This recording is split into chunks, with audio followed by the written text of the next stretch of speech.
You have to trust that the dots will somehow connect in your future. You have to trust in something.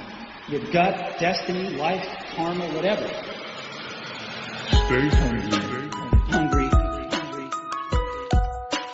Foolish.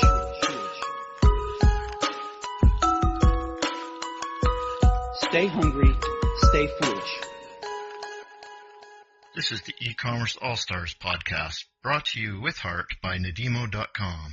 Hey everyone, thanks for joining today's show with your host, Brandon Moskwa. Today I'm excited. We have Jasmine Glasheen back. She was on the show probably a little over a year ago or so. But I'm excited to have her back. She's the writer and contributing editor at Retail Wire. How are you, Jasmine? I'm doing well. How are you doing today, Brandon? I am doing fantastic. I have a bit of a cold, so if I sound more nasally than normal, that's why. Even though everyone says I always sound nasally anyhow. But it'll make things interesting. There you go. Today, we chatted a little bit here, there, and everywhere in between, and it's been a while since we connected, but we wanted to talk a little bit about customer loyalty and millennials and that sort of thing. So I'll let you just jump right in, and maybe you can just preface it all with exactly what you wanted to talk about, and we can have a conversation from there. Sure. Awesome. So I want to talk a little bit about the multiple perceptions right now about millennial customer loyalty. In 2015, Inc. magazine said that millennials were the most brand loyal generation. And in the past almost 4 years, it seems like the perception has completely shifted. And now studies are coming out calling millennials the least brand loyal generation, saying that millennials are the most likely to look for new brands, even if they're happy with what they have. And GenX is now being hailed as the most brand loyal generation. So well, I like it's that. pretty interesting. I'm a Gen X, and I think I'm pretty loyal. Well, I'm a millennial, so I resent that. So yeah, it's been interesting just seeing how quickly people's opinions have changed about millennials and about brand loyalty. And I think that a lot of this just comes down to the fact that most brands still struggle with how to approach millennials and how to create a company image that millennials can really get behind. And a lot of that starts with using the right technology in the right way. So it seems like a lot of companies really struggle with this. And a big point where I think a lot of companies struggle is social media and social media shopping. I read a study this year actually that said the majority of millennials do their shopping on the toilet from their cell phones. So this idea of like omni-channel commerce is still something that I feel like a lot of companies are afraid of, more so small businesses. And what I see is a lot of retailers kind of throwing their hands up in the air saying, there's no way I'm going to be able to afford this when it comes to creating an omni-channel brand and brand consistency across channels. Have you seen that at all? I have, and I find that kind of surprising because from my experience with omni-channel is I think it's the means of bringing everything to one holistic experience, to be honest. And exactly. And I mean, I think it's a powerful thing, and I'm just hoping we're talking about omni-channel from the same perspective because it has many terms. But what I'm thinking of is for example, you order online and you can pick up in the store, or those types of things. Is that what you're referring to? Yeah, that's one example. Another example is even how people market, how retailers market their brands. So using social media, integrating both print and digital marketing, and having everything streamlined on one system. So this is kind of what you addressed, Brandon, but I'm talking about like front of house systems, back of house systems, Right. even inventory management, having everything Yeah. on one channel that Yeah. retailers Okay. can access. So yeah, you're talking about even deeper than what I mentioned as an example, and that's exactly what I think of when I think of omnichannel, because I tend to spend my days in the tech environment.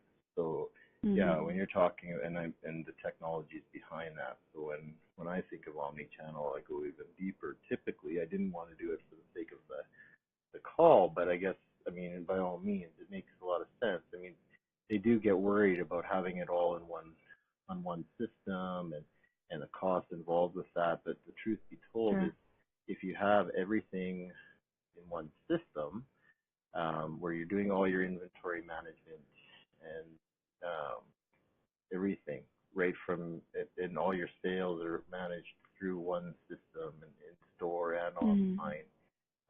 It simplifies things and it makes things so much easier. And then when you branch that out into your marketing, like you said, your digital marketing and your print advertising or print marketing, I don't see why. I mean, they have different messages. I mean, like the different social channels you go to, you have to, you present your messages in different ways because you're speaking to the same audience but through different social channels. So you have to change the way that you're speaking to people. But I think it's important to have a holistic brand appearance. And, as far as branding is concerned, and then technology-wise, if it's all through a holistic system there, that makes it a lot simpler. And yeah, I mean, it can be a daunting task to many retailers and also to the e-commerce. But I've seen it's a little bit easier from an e-commerce perspective if they decide to branch out and have a retail store, because it's easier for them to take their existing online order management to bring that to in store, whereas I think the opposite is where you run into more hurdles, whereas somebody has retail and maybe an e-commerce store, or they're not yet, and they're trying to find a way to bring it into one omni-channel experience. But Sure. I don't know if I've spoken out of place or if that all makes sense and we're kind of on the same page. What are your thoughts there? No, that makes a lot of sense. So I think that the thing for e-commerce retailers who branch out into physical retail is that a lot of that is already automated. All of the inventory is already counted. It already has barcodes. Where sometimes for physical retailers who might have a warehouse, or they might house everything even, in the back of their retail operation. I think that to actually get everything registered and manageable on one simple channel can be a daunting task, because that means coming in and having somebody count all of the inventory, having everything scanned in, having everything labeled. And I think it's an intimidating prospect for a lot of retailers, but I also think that a lot of retailers overestimate the cost of inventory management and of branching out and gaining omni-channel consistency. So I think that that's one of the biggest obstacles that a lot of retailers face, is their own idea of the cost involved, and their own idea of, I guess, how difficult it's going to be to reach the millennial customer. When really, I mean, millennial consumers, millennial customer loyalty, it isn't a mystery, right? Like, millennials want what most modern consumers want. So when we start to talk about omnichannel and creating kind of a tech platform that's optimized for millennial consumers, it's the same thing as creating a tech platform that's optimized for any consumer, in that it has to be a single channel experience. Does that make sense? Yeah, I think so, absolutely. Yeah. I think it kind of goes back to one of the things you mentioned on the show previously, was that, the millennial train of thought when it comes to consumerism. branches well beyond the actual millennial train of thought, and that is the overall train of thought of all consumers necessarily. Now, I'm not saying it as well as you said it, but it just kind of it opens your perspective as saying, well, look, I'm not talking. I mean, we're talking about millennials here, but it's more of a matter of the times as opposed to exactly the age demographic. Exactly. Which I think is how people work themselves up so much sometimes when we're talking about millennials or millennials as brand loyal or as fickle consumers, because it does kind of set the pace for the mindset of the time. And I think that, you know, we're actually seeing, even since last year, when we were on a call, that people are talking a lot more about Generation Z right now, and millennials are almost becoming less cool to talk about. Right. But millennials are now the demographic with the most spending power. So it is essential to know how to reach millennials as a whole. And I personally fall on, you know, the tail end of the millennial demographic, where I'm a Zennial. Is that how you say it? Zennial? I believe so. I would assume so, yes. Yeah. So another thing that I found really interesting when we talk about millennial customer loyalty is millennial parents are, and NRF actually recently published a report saying that millennial parents are the most brand loyal demographic of parents of any generation. So that actually doesn't really add up when you're saying that millennials in general are the least brand loyal, they're the most likely to shop around, but millennial parents are the most brand loyal, even though they're still doing their shopping from their places of employment. They're doing their shopping on their phone or online during work. It's just there's a lot of really inconsistent data when we start to talk about millennial customer loyalty and what millennials want from a retailer. And where I really feel like, as we kind of touched on, where I really feel like most retailers are dropping the ball are on creating that kind of streamlined single channel experience, because they're overestimating the expense. So that single channel experience that you're talking about. Sure. How would that benefit, like what is it specifically that you feel the millennials are looking for in that single channel experience? Sure. Yeah. Sure. So what I want to know is, if I go on to a retailer's mobile site and it tells me that there are 5 of a certain sweater that I want and that they have it in stock and that I can buy online and pick up in store at the mall down the street from my house, that if I go there, I'm going to be greeted right away by sales associates that are willing to work with me, and that there are going to be exactly that many items in stock. Because what I feel like is there's a huge disconnect, especially as it pertains to inventory management with retailers' websites, social media profiles, and in-store experience, and then their marketing.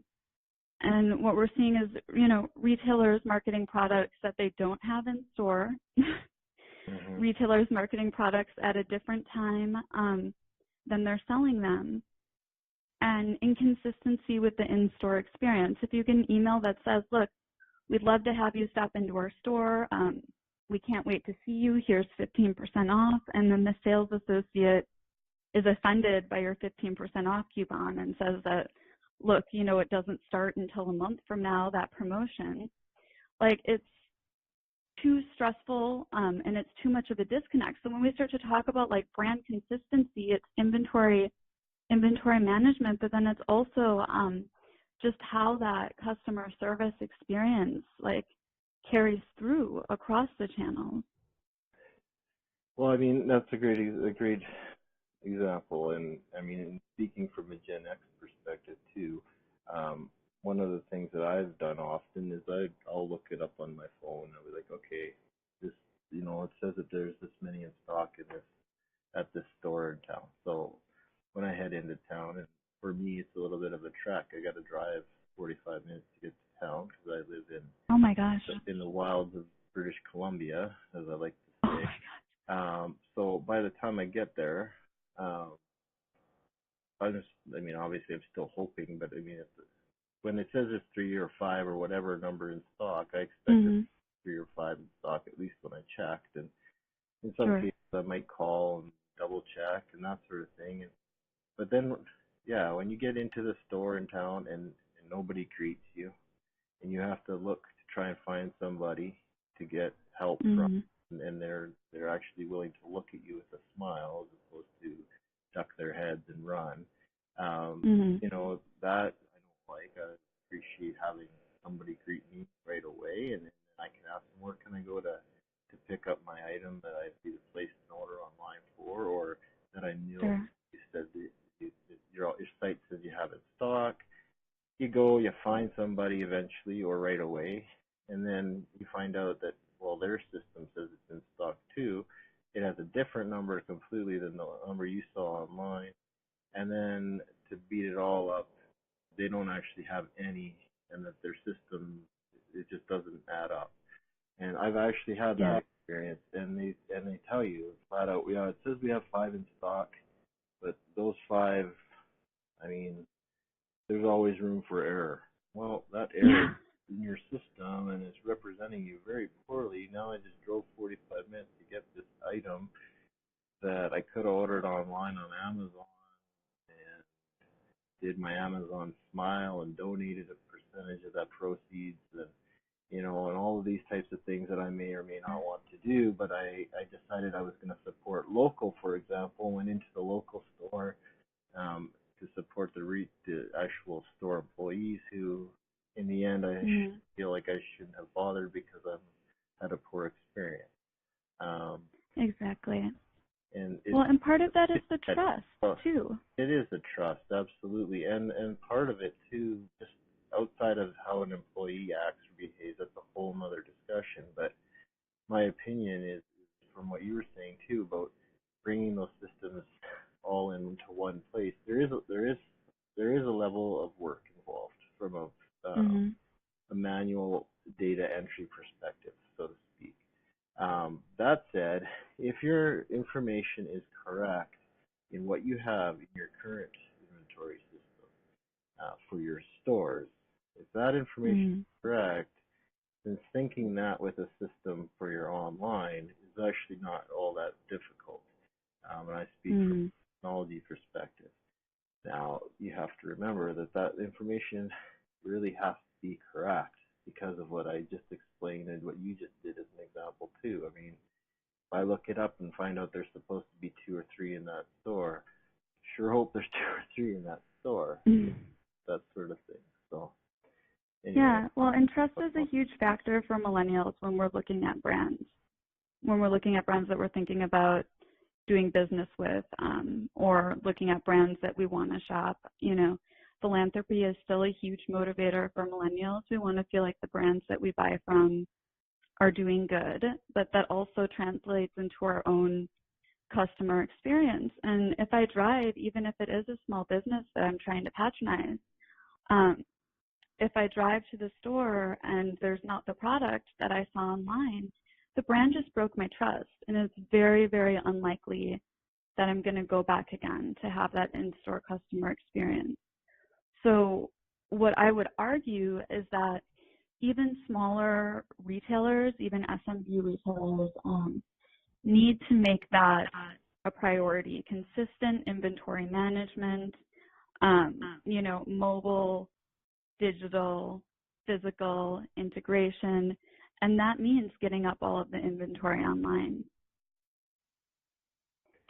And then, you know, we also, when we start to talk about integrating online and offline channels, and integrating some of the platforms that work with online and offline channels too. So that means that you're not advertising something on social media, right? Like you don't have a pre-planned social media post that's posting about inventory that you don't actually have in your physical store in that location. Does that make sense? Yeah, absolutely. And to take that one step further too, when you're sending out flyers of the printed version, not to be sending out flyers of products that you don't have in stock in those locations. Totally. And that happens Yes. to me so often. You go into the store and there's none of them, and they never had them. And you ask the salespeople, oh no, we didn't have that at all. It never came in. Mm-hmm. And you're like, well, there's nothing more frustrating than seeing something in a catalog or on social.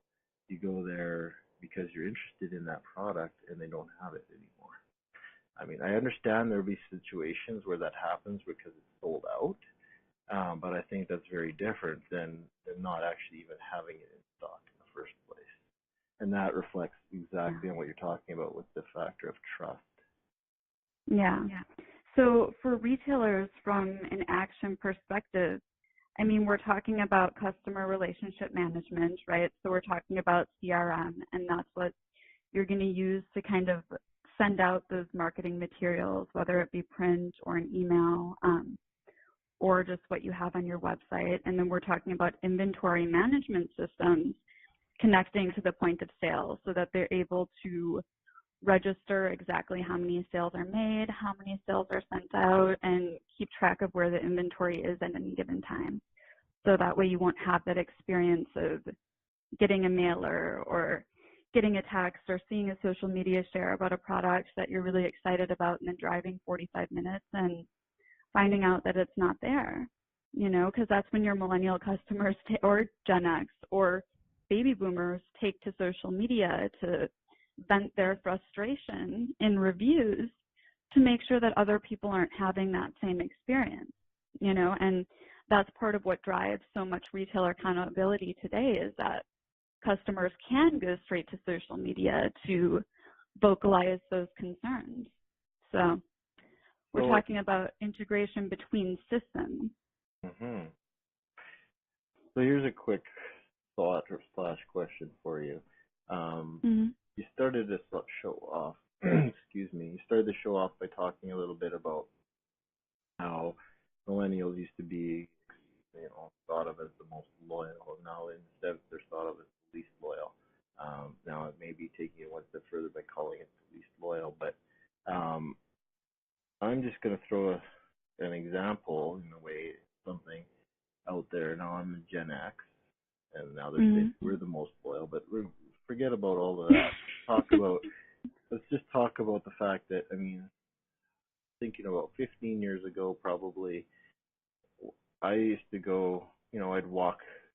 I lived in downtown Calgary, Alberta, which, I could walk to most places I wanted to go to in the evening. So I'd walk to the convenience store or to a sandwich place, and I'd buy something. And if my experience there was not good, I wouldn't go back. I would, in fact, I'd even walk an extra block or two just to go to the same franchise, but a different location, because the service there turned out to be better, or I had decided, I had already decided in my little head of mine that I'm boycotting that place because the service was exactly or whatever. And so the reason I gave that example is because I start to think about it from the perspective of what you said in the beginning, which is millennials used to be thought of as the most brand loyal. And now I wonder, in a sense, they're also somehow, in some way, maybe they are the most fickle, but only because they're not, people aren't meeting the customer expectation. Exactly. And so that's kind of where I'm starting to wonder, like, is it, and that's kind of what you've said all along, if you're not going to meet the customer expectation, you can expect that you're going to lose that customer, in my opinion, regardless of millennials, Gen X, Gen Y, Gen Z, whatever. You can expect you're probably going to lose that customer unless you find a way to make it up to them. And when you're talking about the things you talked about that aren't happening in that environment right now, they're not meeting the customer expectations. And so therefore, the millennials are starting, or have been for some time probably now, starting to look for other store store locations or other locations that will meet that need or that desire and expectation. Yeah. Is that really, in the essence, what you're talking about in a sense, or Sure. So I think incorrect line there? Yeah, so I think it's really interesting that when you're telling your story, you're talking about going to different store locations. Because if I have a negative experience with a brand, and if it's something that really offends me, I will not look for other store locations for that brand. I'm going to go with a competitor. And one thing about Millenials is that we also probably will post a negative review about it. People are more likely to post negative reviews than positive reviews, unfortunately. So that's one of the things that when we start to talk about like some of the customer relationship management and inventory management, that all of these marketing efforts and investments that companies are making aren't having the adverse effect with millennial consumers. And so part of that is personalization, part of it's making it easy for millennials to join and participate in loyalty programs. Integrating online and offline channels is a must. And so millennials really need to work with a solution provider that's able to make that happen for them. And retailers. Retailers need to be able to work with a solution provider, that can make that happen for them, and that can do it at a price that they can work with. And I think that just takes a little bit of research on the retailer's part, but that in the end, by making those investments, they'll be able to retain customers, reduce loss, and make a positive impact for their companies. Very well said, and very interesting to me too, because I'm hearing all of this from a different perspective, whereas I'm typically the one thinking about these and doing the technology parts and trying to branch this together for people. So when you talk about looking for the right technology partners, I'm going to throw a plug out and tell people there isn't a lot of research you have to do, because you just have to look to us. But anyway, I'm saying that, but honestly, there are other solution providers out there by all means, and probably some very, very good. There are some very, very good ones. And I'm not trying to make it do a sale for us. I just thought it was interesting that a lot of what you're talking about is a lot of what I talk about with customers on a regular basis as well, and that is exactly what we've just shared throughout the entire show. Yeah, definitely. So, well, and there's a lot of platforms that can help retailers meet that expectations. I work a lot with Vend, which is a POS system and inventory management that integrates with customer relationship management and WooCommerce and Shopify. So I think it's all about finding the perfect platform that can really help those customers on a one-on-one level. Yes, and so the thing there too that I mean, this is right up my alley, so I love to talk about it, but the one thing too is finding those right platforms and making sure that all the platforms that you want to use are going to work well together. Exactly. So, I mean, and that's one of the things that we do on a regular basis. And also, I mean, you'll see my comments online in various places because people are using one platform and they're looking for a solution to it for another, and piecing things together. And I weigh in on Quora here and there and all those various forums that are out there just to kind of let people know, hey, don't do that, or no, you're heading in the right direction, that kind of thing. But yeah, making sure that all of those are working well together and working in such a way that's going to work for the retailer. Perfect. Because there's a million different ways to do these types of things, but they don't need to be intimidating and daunting either. It really just a matter of talking to the right people to get the right thoughts in place and the right platforms in place to make your thoughts and ideas happen. Again, I cut you off, Jasmine. I apologize. Oh, no, that's okay. I mean, if it feels too complicated, it probably is. When it comes to finding the right technology solution, it's the solution provider's job, as you know, Brandon, to help make it feel easy and seamless and manageable. So I do like that you touched on that. Well, and I agree with that too, because I mean, I just deal with a lot of solution providers, and I can talk to them for 20 minutes, and I mean, I know the technology behind most of these pieces, and in a sense, in many cases, I can act as the translator between them and the end user. But the truth be told, I shouldn't have to. They need to explain it to me in such a way that they can explain it to their, I like to say, to their 90-year-old grandmother or their 3-year-old kid. You know, those types of things. Like, just be able to explain it to them in simple terms. And that's what exactly. Because it shouldn't feel like it's rocket science, and you shouldn't feel like you're so overwhelmed because you don't understand the technology. Because truth be told, you don't need to understand the technology. You need to understand what it do for you and your business, and what you need to do to make it happen. And that's really at the most basic of terms as to how to make that whole thing start and work for you. And when you can do that, it won't matter what customer demographic you're targeting.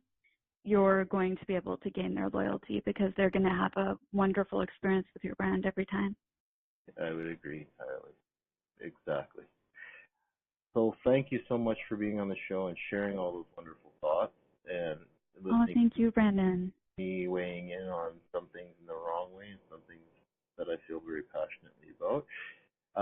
Do you have any parting final words of wisdom, and how can people get a hold of you? Those are the two questions I always ended with. Parting words of wisdom: make it easy for yourself and make it easy for your customer to integrate their entire shopping experience with your company. And you can get a hold of me on Twitter at GlasheenJasmine1, on Instagram at Millennial Retail Savant, or you can email me at jazimataz11@gmail.com. Perfect. And I'll put all that except your email in the show notes, as well as the couple links that we talked about throughout the show. And thank you so much for being on today. Thank you, Brandon. You have to trust that the dots will somehow connect in your future. You have to trust in something. Your gut, destiny, life, karma, whatever. Stay hungry. Hungry. Foolish.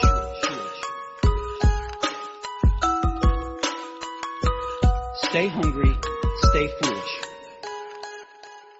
This is the eCommerce All-Stars podcast, brought to you with heart by Nadimo.com.